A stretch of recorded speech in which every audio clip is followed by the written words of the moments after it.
결혼의 신성함. 마태복음 19장 6절. 그런즉 이제 둘이 아니요 한 몸이니 그러므로 하나님이 짝지어 주신 것을 사람이 나누지 못할지니라 하시니. 간음하지 말라는 결혼의 신성함을 지키라는 뜻입니다. 결혼은 하나님이 제정하신 거룩한 의식, 즉 성례입니다. 그래서 주례 목사는 하나님을 대신하여 그런즉 이제 둘이 아니요 한 몸이니 그러므로 하나님이 짝지어 주신 것을 사람이 나누지 못할지니라 라고 선언하고, 신랑 신부는 죽음이 우리를 갈라놓을 때까지 부부로 살아갈 것을 약속합니다 라고 서약합니다. 그런데 현대인들은 죽음이 우리를 갈라놓을 때까지 라는 구절이 마음에 걸리는가 봅니다. 교회에서는 왜 이 어려운 서약을 꼭 집어넣은 것일까요? 소중한 결혼을 지키는 것은 신앙과 관계됩니다. 사랑과 결혼에는 위기가 찾아오기 마련입니다. 상처받고 견디고 회복하는 과정을 겪습니다. 이때 필요한 것이 아가페의 사랑입니다. 사랑이 식을 때 인간의 법은 빠져나갈 구멍을 찾게 하지만 하나님의 법은 지켜야 할 더 소중한 것이 있음을 일깨웁니다. 사랑이 전부가 아니며 사람을 사랑하게 되는 것이 더 소중하다는 것입니다.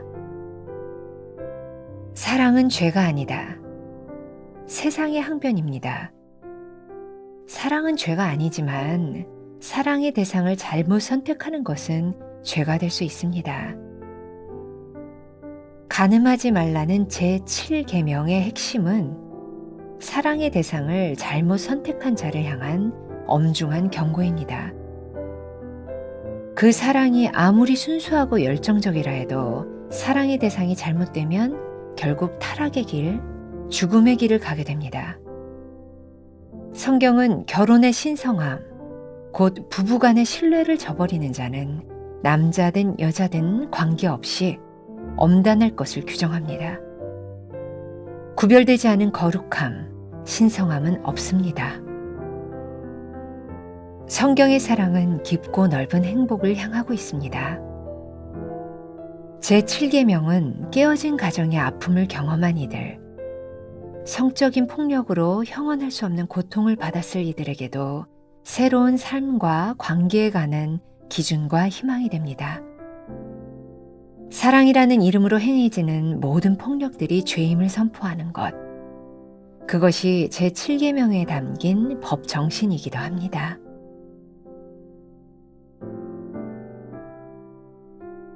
나는 결혼의 신성함을 믿습니까?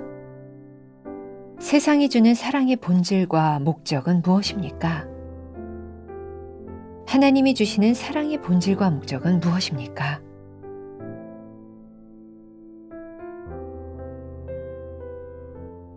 오늘은 1월 29일입니다. 어제에 이어서 7번째 계명 간음하지 말라라고 하는 말씀을 조금 더 묵상해 보도록 하겠습니다. 이 간음하지 말라고 하는 이 말씀을 주신 목적이 어제 함께 묵상 말씀을 나누면서 하나님께서 우리들에게 주신 이 가정이 얼마나 소중한지, 그 가정을 지키라고 하는 하나님의 의지가 달려있다는 말을 여러분들과 함께 나누었습니다. 오늘 제목은 결혼의 신성함입니다. 자, 여러분들 묵상집에 보면 첫 번째 이렇게 되어 있죠. 간음하지 말라는 결혼의 신성함을 지키라는 것입니다. 결혼의 신성함. 그래서 전통적으로 이 결혼이라고 하는 그 결혼식을 우리 교회 안에서는 하나님께서 우리들에게 정해주신 거룩한 성례라고 여기죠. 많이들 세상이 변해가고 있습니다. 그래서 요즘은 주례가 없이도 결혼을 하는 사람도 있고, 자기 둘이 결혼하고 이렇게 혼인 신고를 하는 사람도 있고, 물론 그런 결혼이 무효가 되는 것은 아니겠죠. 그런데 저는 우리 크리스찬들에게 굉장히 중요하게 생각해야 될 것이 있다. 이 결혼 예식을 거행할 때 목사님의 주례를 받으면서 우리들이 지금 결혼 예식을 행하는 것이 단순한 예식이 아니라 성례, 예배인 것을 생각하며 이 결혼의 신성함을 생각하는 것은 결혼 생활을 시작하는 사람들에게 굉장히 중요한 일이라는 생각이 들어요. 저도 결혼 주례를 참 많이 하는 사람입니다. 그리고 결혼 주례를 하고 신랑 신부에게 이렇게 서약을 하고 이렇게 성혼을 선포하죠. 그때 서약을 하면서 그런 이야기를 합니다. 죽음이 우리를 갈라놓을 때까지 좋을 때나 나쁠 때나 부자일 때나 가난할 때나 변치 않고 부부로 살아가겠다. 사실 죽음이 우리를 갈라놓을 때까지 이게 굉장히 불편할 것 같아요. 오늘 말씀을 듣는 여러분들 가운데는 이미 결혼이 깨어진 이혼을 경험한 사람도 있고 그것이 한 번이 아니라 두 번이 될 수도 있고 세 번이 될 수도 있고 그런 상황에 있는 분들이 많이 있으니까요. 저에게 종종 그런 고민이 들기도 합니다. 아니 지금 우리들이 살아가는 세상에 얼마나 많은 사람들이 이혼을 하고 또 깨어진 가정을 경험하고 또 재혼을 하고 세 번을 결혼하게도 우리 교회 공동체 안에도 그런 사람들이 많이 있는데 어떻게 이런 말을 죽음이 우리를 갈라놓을 때까지 어떻게 이런 말을 할 수 있을까요? 근데 저는 분명히 그런 말씀을 드릴 수 있을 것 같아요. 하나님께서 우리들에게 결혼을 허락하셨을 때의 최고의 가치 그것은 깨어지지 않는 것이겠죠. 물론 깨어짐을 경험한 아픔을 경험한 많은 분들이 있어요. 중요한 것은 우리들이 다시 과거로 없었던 일처럼 돌아갈 수는 없다는 거예요. 제가 늘 하는 이야기인데 우리는 회복시키시는 하나님을 믿어요. 과거로 돌아갈 수는 없지만 지금부터 우리들에게 주어진 삶을 우리들이 어떻게 살아갈지는 우리들에게 주어진 문제겠죠. 지금 우리들에게 어떤 상처와 아픔이 있을지 모르지만 지금 우리들에게 간음하지 말라고 하는 이 말씀이 중요하게 우리들에게 고백되기 시작할 때 우리의 가정을 지키며 행복한 가정을 만들어가는 삶을 살 수 있지 않을까. 자, 두 번째 패러그래프에 보면 교회에서는 왜 이 어려운 서약을 꼭 집어넣은 것일까요? 이 어려운 서약, 이 결혼이 신앙과 관계된 문제이기 때문이죠. 자, 오늘 이 말씀을 묵상하고 있는 여러분들 가운데도 결혼 위기에 처한 사람도 있을 거고 아직 결혼을 하지 않은 사람도 있을 거고 결혼을 염두에 두고 있는 사람도 있을 거예요. 저는 모두에게 동일한 일이라고 생각해요. 정도의 차이는 있지만 사랑하고 결혼하지만 우리들의 결혼의 가정의 위기는 반드시 찾아옵니다. 사실은 누군가 변했기 때문이 아니라 사랑이 식었기 때문 그것보다는 나에게 문제가 있을 때가 참 많죠. 사실 그 사람도 여전히 그 사람이고 나도 여전히 그 사람이에요. 그러나 우리들의 상황들 가운데서 우리는 힘든 위기를 지나갈 때가 있어요.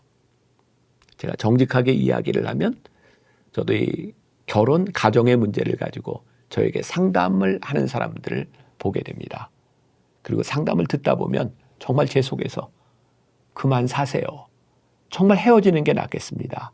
그렇게 조언을 해야 될 것 같은 정말 어려운 시기를 지나가는 사람들도 있어요. 저는 하나님께서 우리들에게 행복한 가정과 행복한 결혼 생활을 하도록 우리들에게 가정을 주셨다면 어쩌면 그 가정이 함께 있음으로 불행한 가정도 있을 수 있겠구나라는 생각을 종종 해요. 그러나 이것이 우리들에게 찾아오는 위기, 우리들의 삶의 어려움을 지나가야 되는 경우라고 한다면 하나님께서 우리들에게 주신 이 결혼, 우리들의 삶을 조금 더 깊이 심각하게 생각하는 것이 우리들에게 중요하지 않을까. 하나님께서 우리들에게 주신 이 가정을 마음대로 깰 수 없다고 하는 것. 모르겠어요. 어떤 사람들에게는 하나님이 그런 음성을 주실 수도 있겠죠. 너희들 헤어지는 게 좋겠다.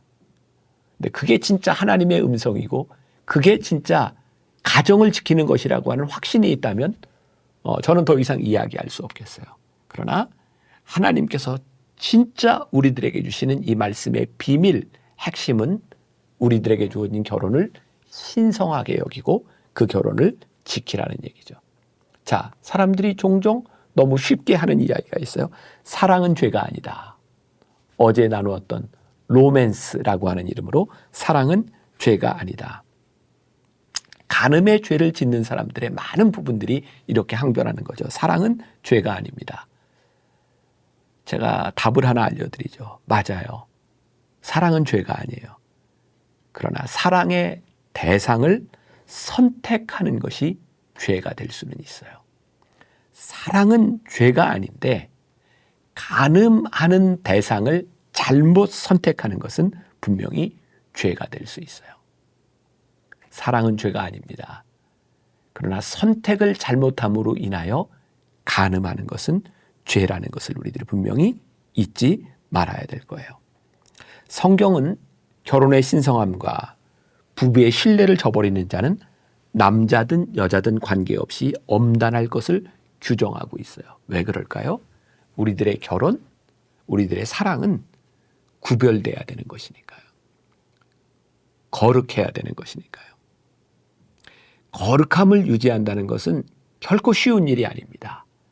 우리들이 조금만 방심하면 이 거룩함은 훼손되는 것이죠. 그래서 우리들이 이 결혼의 신성함을 지키기 위한 우리들의 노력들이 필요한 거예요. 여자나 남자나 요즘은 비슷하다, 간음이 비슷하다고 하니까 모르겠어요. 여자들은 제가 여자가 되어지지 않았기 때문에 모르겠지만 남자인 제가 목사로서 살아가는데 저 역시 간음하지 말라라는 것은 굉장히 힘든 일이에요. 그러니까 나를 지키지 않으면 여기서 이길 방법이 없다는 생각을 늘 해요. 제가 속된 표현으로 맘 먹고 어떤 여자가 나를 유혹하려 달려든다면 나는 그걸 이길 자신이 있을까? 저는 스스로에게 자신이 있다는 생각을 하지 않아요. 그래서 유혹을 받는 자리, 그거를 원천적으로 차단해야 되겠다. 내가 나를 지키는 것, 그것을 유지하는 것은 분명히 우리들의 노력이 필요한 부분이라는 생각이 들거든요. 결혼식을 할 때 대부분의 모든 신부들이 입는 드레스는 순백색의 하얀 드레스입니다. 저는 굉장히 중요한 의미가 있다고 생각하거든요. 그 하얀 드레스에는 조그마한 5점 얼룩이 져도 금방 표가 나게 되어 있어요. 그러니까 우리들의 결혼에서 거룩함을 유지하면 이 거룩함 가운데 거룩함을 회방하라는 것이 바로 눈에 띄게 되어 있죠. 그런데 거룩함을 유지하려고 하지 않으면 이 죄는 우리들에게 너무 쉽게 들어오는 것 같아요.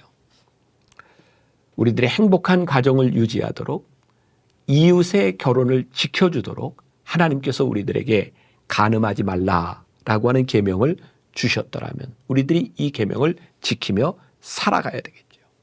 사랑이라고 하는 이름으로, 로맨스라고 하는 이름으로 누군가에게 피해를 주고 폭력을 행사하고 죄를 짓지 않도록 기억하십시오. 사랑이 죄는 아니지만 사랑의 대상을 잘못 선택하는 것은 죄가 될 수 있다는 사실을 오늘 여러분들의 가정이, 여러분들의 삶이 거룩하게 지켜지는 하루가 될 수 있기를 주님의 이름으로 간절히 축원합니다.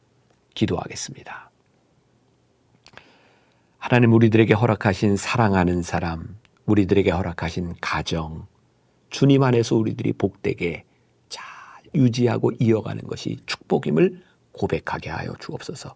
혹시 우리의 결혼과 우리들의 삶에 위기를 지나가는 사람이 있습니까? 상대방 때문에, 나 때문에 하나님 앞에서 또 정직하게 우리들의 모습을 보게 하여 주옵시고, 하나님 우리들에게 주신 그 축복이 복이 될 수 있도록 하나님 앞에 거룩한 구별된 삶을 살아갈 수 있도록 노력하며 애쓰며 기도하며 하나님의 도우심을 구할 수 있는 귀한 믿음의 성도들이 되게 하여 주옵소서. 예수님의 이름으로 기도했습니다. 아멘.